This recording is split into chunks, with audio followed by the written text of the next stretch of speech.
Hello, everyone. Today I'll be speaking on voting behavior and public opinion in the Indian context, a topic that lies at the intersection of sociology, psychology, and media studies.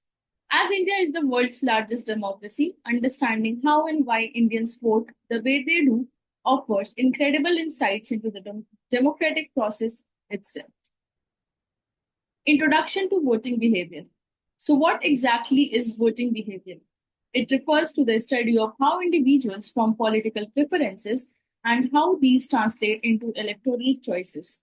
In a country like India, where over 950 million people are eligible to vote, speaking 22 official languages and spread across 29 states and 7 union territories, it becomes a fascinating and a highly complex phenomenon. Voting behavior is both a mirror and a magnifier of India's social structure.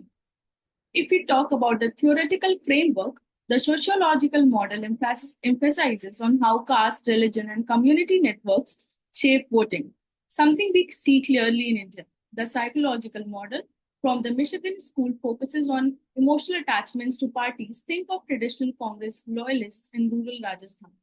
And the rational choice theory treats voters as a decision maker, weighing benefits, like urban voters choosing based on economic policies. In the Indian context, none of these models alone are sufficient. A hybrid approach works the best.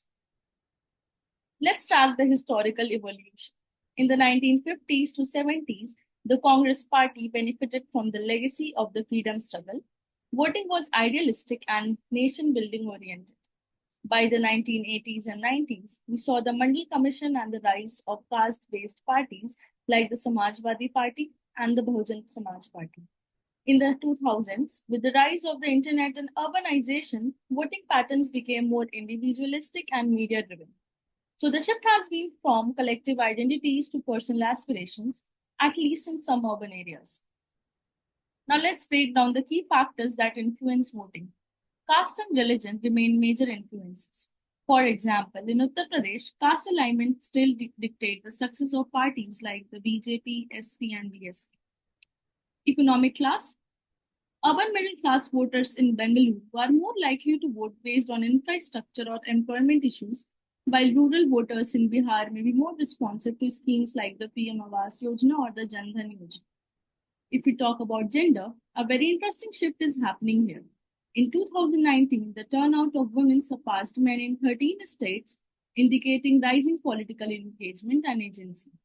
With over 65% of India under the age of 35, young voters are shaping campaigns. Think of the memes, reels, or campaigns like Main Bhi Chaukidar or Ab Ki Baar Modi Sarkar. Public opinion is the bedrock of democracy. It's formed through media narratives, peer groups, personal experiences, and political messaging. Public opinion is not just reactive, it also shapes governance. For instance, public outrage over corruption led to the rise of the Aam Aadmi Party in Delhi. It can even influence foreign policy. Think of the public backing for retaliatory strikes after Pulwama in 2019 or the current Pahalgam attack. Now, a massive game changer media and technology. Traditional media like the Doordarshan or regional newspapers still matter deeply in tier 2 and 3 cities. But digital platforms have redefined opinion building. WhatsApp forwards, YouTube influencers, and Instagram reels are micro targeting voters. For example, during the 2019 elections, the BJP was said to be running over 25,000 WhatsApp groups to shape discourse at the booth level.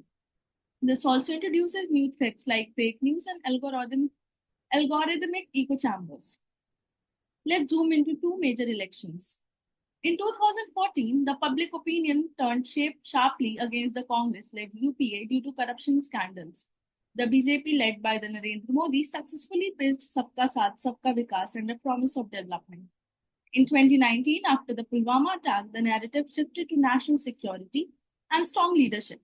BJP's success wasn't just about caste or class, it was also about emotional connect and narrative control.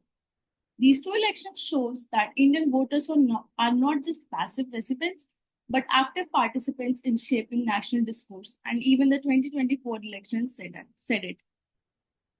Of course, it's not all smooth sailing. Voter coercions, misinformation, and disenfranchisement of marginalized communities remain serious concerns. But there is hope. More issue based campaigns, Greater voter awareness and initiatives like Nota, none of the above, reflect a maturing democracy. Another trend is the rise of data driven campaigns. To conclude, voting behavior in India is a living, evolving phenomenon. It is deeply rooted in history, shaped by identity, and now increasingly influenced by tech and narrative framing. As future political scientists or policymakers, we must continuously study these patterns because they are not just about who wins elections, they are about how democracy lives and breathes in world's largest democracy. Thank you.